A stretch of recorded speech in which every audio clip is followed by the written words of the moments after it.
ನಮಸ್ಕಾರ. ಎಸ್ ನ್ಯೂಸ್ಗೆ ಸ್ವಾಗತ. ನಾನು ಎಸ್ ದೇವೇಂದ್ರಗೌಡ. ಇಂದಿನ ಮುಖ್ಯಾಂಶಗಳು. ಸಿಂಧನೂರಿನಲ್ಲಿ 2ನೇ ವರ್ಷದ ದಸರಾ ಯಶಸ್ವಿಗೊಳಿಸಿದ ಸರ್ವರಿಗೂ ಅಭಿನಂದನೆ ಸಲ್ಲಿಸಿದ ದಸರಾ ಉತ್ಸವ ಸಮಿತಿ. ಪತ್ರಕರ್ತರ ಸಂಘದ ಚುನಾವಣೆ 2025-28 ಜಿಲ್ಲಾ ಚುನಾವಣಾಧಿಕಾರಿಯಾಗಿ ಮಲ್ಲಣ್ಣ ನೇಮಕ. ಭತ್ತಕ್ಕೆ ವೈರಸ್, ಬೆಳೆ ವೀಕ್ಷಿಸಿದ ಶಾಸಕ ಬಾದರ್ಲಿ ಪರಿಹಾರ ಕೊಡಿಸುವ ಭರವಸೆ. ಮಾತೃ ಆಸರೆ ವಿಶೇಷ ಬುದ್ಧಿಮಾಂದ್ಯ ಮಕ್ಕಳ ಶಾಲೆಯಲ್ಲಿ ಉಚಿತ ದಂತ ಚಿಕಿತ್ಸೆ ಶಿಬಿರ. ನಗರ ವ್ಯಾಪ್ತಿಯಲ್ಲಿ ಸಮೀಕ್ಷೆಗೆ ಪ್ರತಿಯೊಬ್ಬರು ಮುಂದಾಗಿ ಪೌರಾಯುಕ್ತ ಪಾಂಡುರಂಗ ಇಟಗಿ.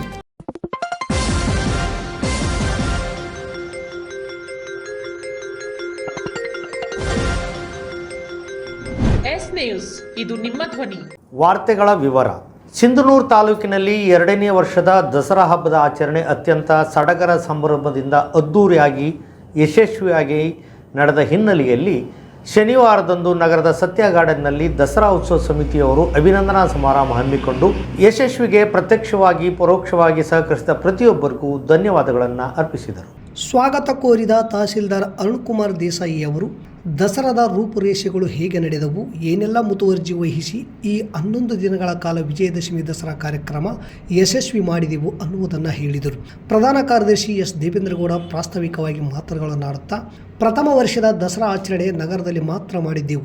ಆದರೆ ಈ ಬಾರಿ ಶಾಸಕರ ಮುಂದಾಲೋಚನೆಯಿಂದ ಒಂದು ಹೆಜ್ಜೆ ಮುಂದೆ ಹೋಗಿ ಗ್ರಾಮೀಣ ಭಾಗಕ್ಕೆ ವಿಸ್ತರಿಸಿ 5 ದಿನ ಗ್ರಾಮೀಣ ಪ್ರದೇಶಗಳಲ್ಲಿ ನಗರದಲ್ಲಿ 6 ದಿನ ದಸರಾ ಹಬ್ಬ ಆಚರಣೆಗೆ ಮನಸ್ಸು ಮಾಡಿ ತಾಲೂಕಿನ ಜನರು ಅತ್ಯಂತ ವೈಭವಪೂರಿತವಾಗಿ ದಸರಾ ಹಬ್ಬದ ಆಚರಣೆಯಲ್ಲಿ ಪಾಲ್ಗೊಂಡು ಯಶಸ್ವಿಯಾಗಿಸಿದರು.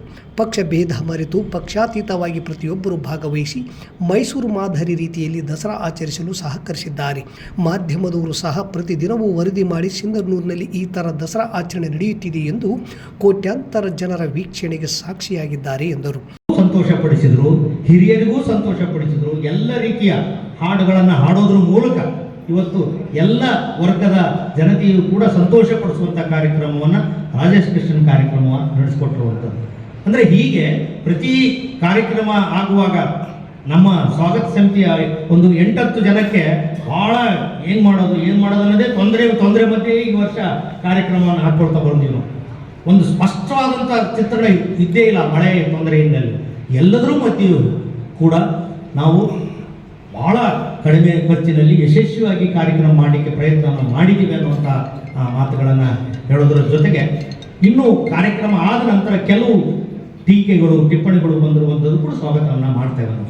ಯಾಕಂದರೆ ಪ್ರತಿ ಕಾರ್ಯಕ್ರಮದ ಯಾವುದೇ ಟೀಕೆ ಟಿಪ್ಪಣಿಗಳು ಆಗಿರ್ಬೋದು ಅದು ಸರಿ ಇದ್ದಾಗ ನಾವು ಸ್ವಾಗತವನ್ನು ಮಾಡಿ ಮುಂದೆ ಆ ಕಾರ್ಯಕ್ರಮವನ್ನು ಸರಿಪಡಿಸುವ ಕಾರ್ಯಕ್ರಮವನ್ನು ಮಾಡ್ತೇವೆ. ಶಾಸಕ ಹಂಪನಗೌಡ ಬಾದರ್ಲಿ ಮಾತನಾಡಿ, ಮೈಸೂರಿನ ದಸರಾದಲ್ಲಿ ಅಧಿಕಾರಿಗಳು ಮಾತ್ರ ಕೆಲಸ ಮಾಡುತ್ತಾರೆ, ಆದರೆ ಇಲ್ಲಿ ಪ್ರತಿಯೊಬ್ಬರು ಈ ದಸರಾ ಕಾರ್ಯಕ್ರಮದಲ್ಲಿ ಭಾಗವಹಿಸಿ ಯಶಸ್ವಿಯಾಗಿಸಿದ್ದಾರೆ. ಈ ಬಾರಿ ಗ್ರಾಮೀಣ ಭಾಗಕ್ಕೆ ವಿಸ್ತರಿಸಿ ಅಲ್ಲಿನ ಜನರು ಬಹಳಷ್ಟು ಸಹಕಾರ ನೀಡಿದರು.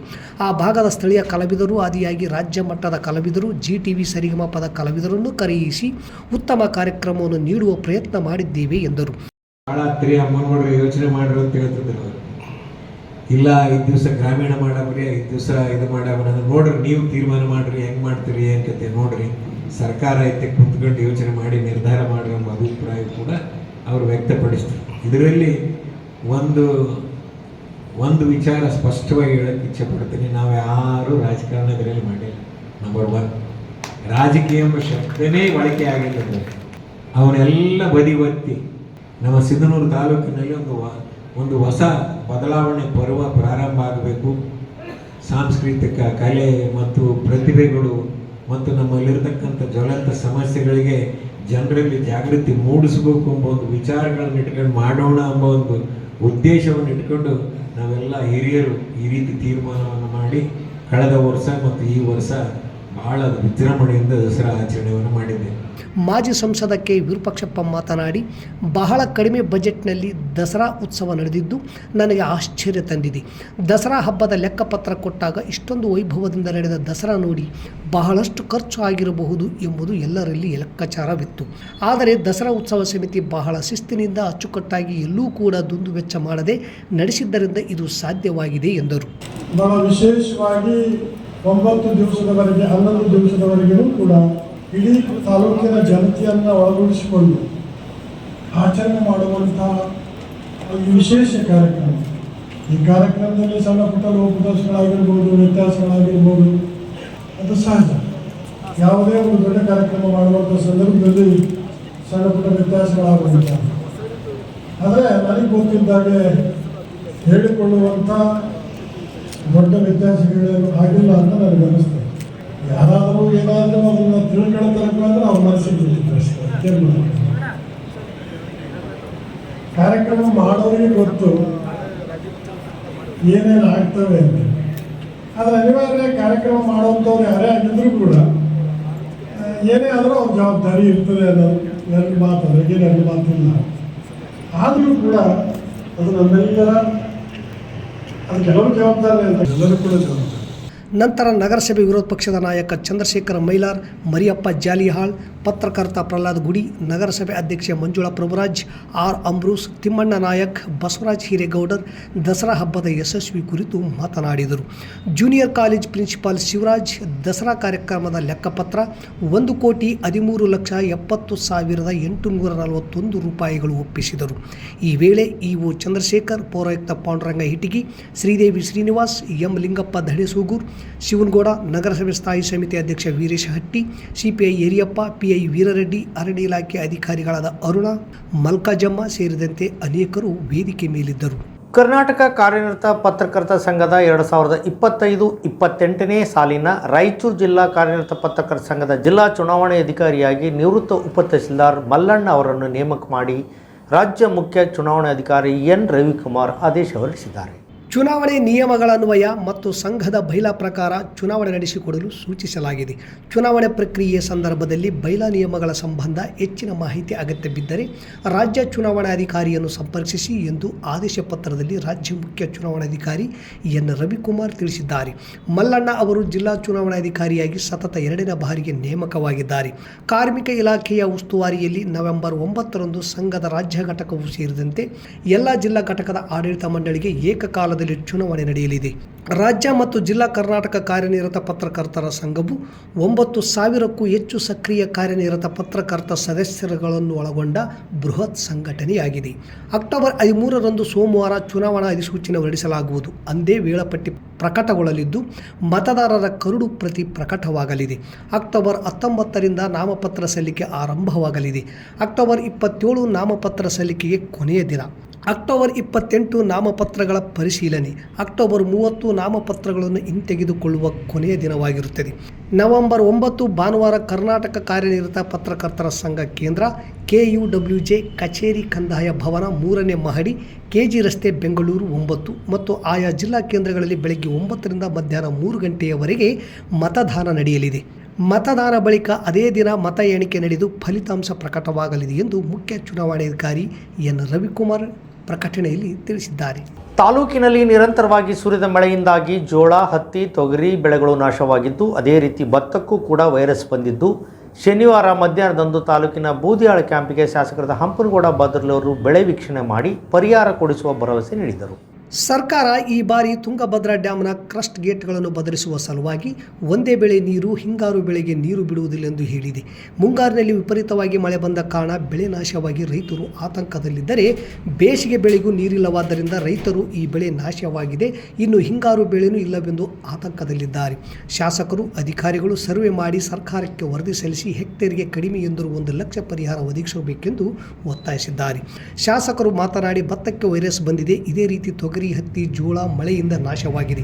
ಅಧಿಕಾರಿಗಳಿಗೆ ಈಗಾಗಲೇ ಸೂಚನೆ ನೀಡಿದ್ದೇನೆ. ಎಲ್ಲೆಲ್ಲಿ ಬೆಳೆ ನಾಶವಾಗಿದೆ ಕಂಪ್ಲೀಟ್ ಸರ್ವೆ ಮಾಡಿ ವರದಿ ಸಲ್ಲಿಸಿ ಎಂದು ಹೇಳಿದ್ದೇನೆ.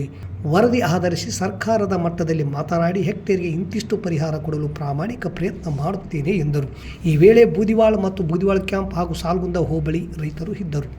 ನಗರದ ಮಾತೃ ಆಸರೆ ಬುದ್ಧಿಮಾಂದ್ಯ ಮಕ್ಕಳ ವಸತಿ ರಹಿತ ಶಾಲೆಯ ಸ್ಪೆಷಲ್ ಒಲಿಂಪಿಕ್ಸ್ ಭಾರತ ಕರ್ನಾಟಕ ಹಾಗೂ ಮಾತೃ ಆಸರೆ ಬುದ್ಧಿಮಾಂದ್ಯ ಮಕ್ಕಳ ಶಾಲೆಯ ಸಹಯೋಗದಲ್ಲಿ ವಿಶೇಷ ವಿಕಲಚೇತನ ಮಕ್ಕಳಿಗೆ ಉಚಿತ ದಂತ ಚಿಕಿತ್ಸಾ ಶಿಬಿರವನ್ನು ಡಾಕ್ಟರ್ ಹಂಸಿಣಿ ದಂತವೈದ್ಯರು ಇವರಿಂದ ಆಯೋಜಿಸಲಾಗಿತ್ತು. ಈ ಶಿಬಿರವನ್ನು 40ಕ್ಕೂ ಹೆಚ್ಚು ವಿಶೇಷ ವಿಕಲಚೇತನ ಮಕ್ಕಳು ಸದುಪಯೋಗಪಡಿಸಿಕೊಂಡರು. ಈ ಶಿಬಿರವನ್ನು ಉದ್ದೇಶಿಸಿ ಮಾತನಾಡಿದ ಡಾಕ್ಟರ್ ಹಂಸಿಣಿ ಅವರು, ಹಲ್ಲು ದೇಹದ ಇತರೆ ಭಾಗಗಳಿಗಿಂತ ವಿಶಿಷ್ಟವಾಗಿರುತ್ತದೆ. ಹಲ್ಲು ದೇಹದ ಸೂಕ್ಷ್ಮ ಅಂಗವಾಗಿದ್ದು ಇದು ದೇಹದ ವಿವಿಧ ಭಾಗಗಳಿಗೆ ಸಂಪರ್ಕ ಇರುವುದರಿಂದ ಹಲ್ಲಿನ ಆರೋಗ್ಯದ ಬಗ್ಗೆ ಮಕ್ಕಳು ಕಾಳಜಿ ವಹಿಸುವಂತೆ ಪಾಲಕರು ನೋಡಿಕೊಳ್ಳಬೇಕು ಎಂದರು. ಮನುಷ್ಯನ ದೇಹದ ವಿವಿಧ ಭಾಗಗಳಿಗೆ ಬರುವ ನೋವಿಗಿಂತ ಹಲ್ಲು ನೋವು ಅತಿಯಾಗಿ ಕಾಡುತ್ತದೆ. ಆದ್ದರಿಂದ ಹಲ್ಲಿನ ಬಗ್ಗೆ ಬಹಳ ಕಾಳಜಿ ವಹಿಸಬೇಕು ಎಂದರು. ಈ ವೇಳೆ ಡಾಕ್ಟರ್ ಜಯಶ್ರೀ, ಸಹಾಯಕಿ ನೂರ್ಜಾನ್, ಶಾಲೆಯ ಮುಖ್ಯ ಗುರುಗಳು, ಶಿಕ್ಷಕರು ಹಾಗೂ ಆಡಳಿತ ಮಂಡಳಿಯವರು ಇದ್ದರು. ಹಿಂದುಳಿದ ವರ್ಗಗಳ ಆಯೋಗದ ವತಿಯಿಂದ ನಡೆಸುತ್ತಿರುವ ನಾಗರಿಕ, ಸಾಮಾಜಿಕ ಮತ್ತು ಶೈಕ್ಷಣಿಕ ಸಮೀಕ್ಷಾ ಕಾರ್ಯ ಪ್ರಗತಿಯಲ್ಲಿದ್ದು, ನಗರ ಪ್ರದೇಶ ವ್ಯಾಪ್ತಿಯಲ್ಲಿ 100% ಪ್ರಗತಿ ಸಾಧಿಸಲು ಸ್ಥಳೀಯ ನಾಗರಿಕರು ಸಹಕರಿಸಬೇಕೆಂದು ನಗರಸಭಾ ಪೌರಾಯುಕ್ತರಾದ ಪಾಂಡುರಂಗ್ ಇಟಗಿ ಸಾರ್ವಜನಿಕರಲ್ಲಿ ಮನವಿ ಮಾಡಿದ್ದಾರೆ. ಈ ಕುರಿತು ಪ್ರಕಟಣೆ ನೀಡಿದ ಅವರು, ಅಕ್ಟೋಬರ್ 18ರವರೆಗೆ ಸಮೀಕ್ಷಾ ಕಾರ್ಯದ ದಿನಾಂಕವನ್ನು ವಿಸ್ತರಣೆ ಮಾಡಲಾಗಿದ್ದು, ಸಿಂಧನೂರು ನಗರ ಪ್ರದೇಶದ ವ್ಯಾಪ್ತಿಯಲ್ಲಿ ವಾಸಿಸುತ್ತಿರುವ ಸಮೀಕ್ಷಾ ಮನೆಗಳನ್ನು ಗಣತಿದಾರರು ಮನೆ ಮನೆಗೆ ಸಮೀಕ್ಷೆಗೆ ಹೋದಾಗ ಬಾಗಿಲು ಮುಚ್ಚಿರುವ, ಸ್ಥಳಾಂತರವಾಗಿರುವ, ಖಾಲಿ ಇರುವ ಮನೆಗಳ ಪ್ರಕರಣಗಳು ಕಂಡುಬಂದಿರುತ್ತವೆ. ಕಾರಣ, ಇಲ್ಲಿಯವರೆಗೂ ಸಮೀಕ್ಷೆಯಾಗದಿರುವ ಸಿಂಧನೂರು ನಗರದ ನಿವಾಸಿಗಳು ತಮ್ಮ ವ್ಯಾಪ್ತಿಯಲ್ಲಿ ಕಾರ್ಯನಿರ್ವಹಿಸುತ್ತಿರುವ ಗಣತಿ ಮೇಲ್ವಿಚಾರಕರನ್ನು ಸಂಪರ್ಕಿಸಿ ಅಥವಾ ಸ್ವತಃ ತಾವೇ ಬಾರ್ಕೋಡ್ ಮೂಲಕ ತಮ್ಮ ಕುಟುಂಬದ ಸಮೀಕ್ಷೆಯನ್ನು ತಾವೇ ಸಮೀಕ್ಷೆ ಪೂರ್ಣಗೊಳಿಸಿಕೊಳ್ಳುವುದು ಎಂದು ಹೇಳಿದ್ದಾರೆ. ಸಮೀಕ್ಷೆಯ ಕುರಿತು ಹೆಚ್ಚಿನ ಮಾಹಿತಿಗಾಗಿ ಸಹಾಯವಾಣಿ ಸಂಖ್ಯೆಗಳಾದ 9809682243, 9902055969, 8971610308 ಸಂಪರ್ಕಿಸಲು ಕೋರಿದ್ದಾರೆ. ಮತ್ತೊಮ್ಮೆ ಮುಖ್ಯಾಂಶಗಳು.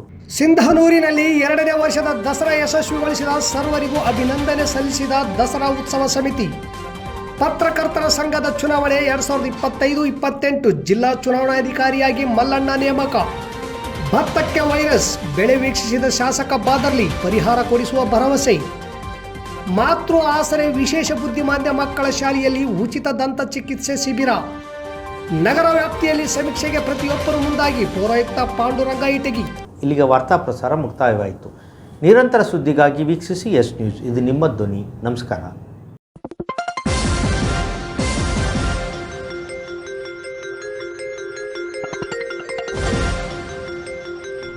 ಎಸ್ ನ್ಯೂಸ್, ಇದು ನಿಮ್ಮ ಧ್ವನಿ.